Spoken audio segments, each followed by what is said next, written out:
আপনি কি কখনো ব্যর্থ হয়েছেন?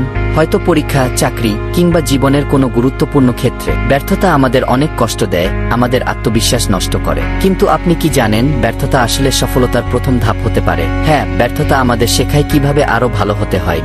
আজকের এই ভিডিওতে আমরা জানব কিভাবে ব্যর্থতা থেকে শিক্ষা নিয়ে নিজের জীবনকে পরিবর্তন করা যায়, কিভাবে আমরা ব্যর্থতাকে সফলতার পথে নিয়ে যেতে পারি। চলুন শুরু করা যাক।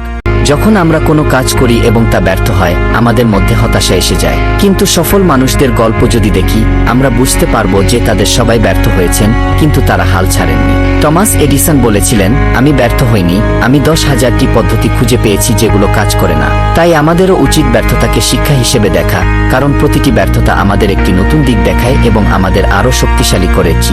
ব্যর্থতা আমাদের শেখায় ধৈর্য ধরতে এবং কিভাবে নিজেদের উন্নত করা যায়। বড় লক্ষ্য অর্জন করতে হলে ব্যর্থতা আসবেই, কিন্তু সেটি থেমে থাকার কারণ হতে পারে না, বরং এটি আমাদের সঠিক পথে ফেরায় এবং আমাদের ভুলগুলো শোধরানোর সুযোগ দেয়।